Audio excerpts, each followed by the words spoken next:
Okay, so what we have then is, if you look at this, now it's not so clear that there is just a blob of green hiding underneath the fog on the naturalism side. So now you're like thinking, okay, man, there's not really a clear winner here between the theism and naturalism.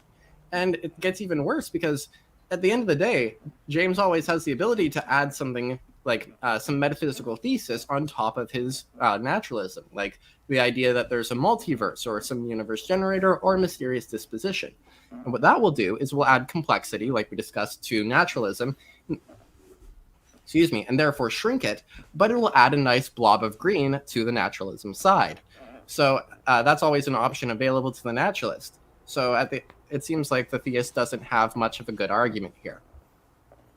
Now, obviously, because we're making this, I'm going to object to a lot of the points Nathan raised, so let's get into that.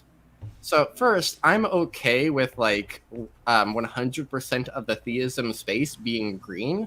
The Christian doctrine doesn't actually say that there's a non-zero probability that God would refrain from creating the universe. It just says he could refrain from creating the universe, as far as I know. So that means that all you need is an infinitesimal point, or that a point with an area of 0 that's red, to have a possibility. You don't need any area which is red. You could have 100% of the area of the probability space be green, even if individual points are a different color. So what this basically means is on the James is presenting like this kind of Goldilocks thing. You don't want to be too hot or too cold. And I'm basically saying, hey, it doesn't matter how hot it is. I'll pretty much always be fine. I just don't want it to be cold. So what I'm going to try and do is introduce some sort of theology which explains why God would want to create physical kinds of entities like you and I. And I'm not going to worry too much about trying to put the brakes on that once the probability gets up to 100%. I'll just let the probability fall wherever it lies. So now when I'm introducing my theology, what I'm basically trying to do is say that the green is going to be more likely than, say, orange or even red. Going to try and give you an argument for you to see that, like why we wouldn't have just disembodied minds. So it's why we'd expect like God to create like some sort of like fine-tuned universe that like supports like rather than just like minds that lack any sort of physical body or any need for fine-tuning. Mm-hmm.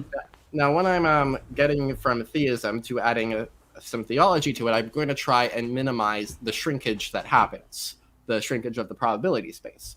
But how do I do that? Well, there's more, but two of the criteria I'm going to focus on is complexity and expectedness. I don't want to add a super complex theology, and I also want the theology to be rather expected already under theism.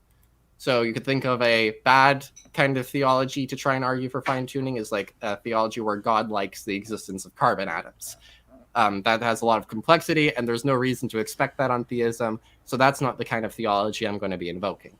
Instead, I'm going to invoke this theology. God likes relationships, as represented, obviously, by this red heart here. God likes relationships, and that's all I'm going to try. And I'm going to try and use this theology, although God likes relationships, to get to we need something like a physical universe. How am I going to do that? Okay, well, imagine you have two minds, and they're not physical yet. Just God creates these minds, doesn't have a body. They don't have bodies or anything. They're just disembodied. That's redundant. Anyways, we have these two minds, and I've illustrated mind 1 on the left and mind 2 on the right here. But again, they're disembodied, so they have no physical relation to each other. Now, at the very minimum, what is going to be required for them to be able to have a relationship? Well, yes, as illustrated by this heart here. Well, what you need to have is if one mind intends for the other to experience something, the other mind will then experience it. But how do you get that? I mean, you could just, well, God has some options because, he's God. But what do you have? You do have some options. One, it could be that God just instantaneously, or God grants mind 1 the ability to just imbue mind 2 telepathically with whatever experience mind 1 wants mind 2 to experience. So mind 1 just grants mind 2 experiences. Now, this will get messy for when you have a lot of minds all in different relationships. Like they just are they all telepathically communicating back and forth with each other? This creates a quite a muddled web of telepathic communications between all these different minds. What would be a lot nicer, a lot easier to keep track of for these poor minds, is if there's like one common thing all in between them all that they could all interact with. They could all set the state of it in a specific way, which I represent. They're all like contributing to different colors or whatever, and they could all also check the state of it. That way, they could all interact with it with each other and by interacting with this intermediate medium.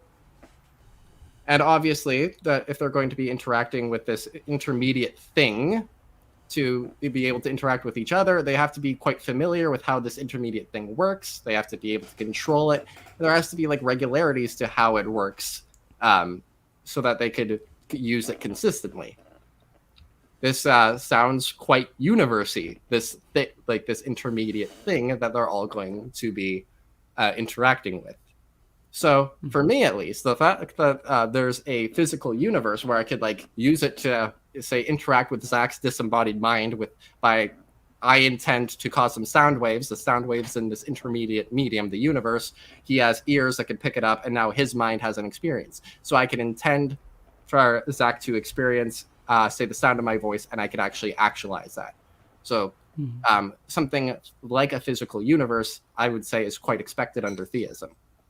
And the idea that you have physical bodies, I think that's also quite a good idea, because that allows you, if the medium, its states are too complex for you to grasp entirely in your mind at once, then having a body allows you to like go around and check different parts of the state of this physical medium, and it also interact with localized parts and interact with individuals at any given time. So I think that even if it's not entailed, it's heavily implied by God's love of relationships that you would have something like a physical universe.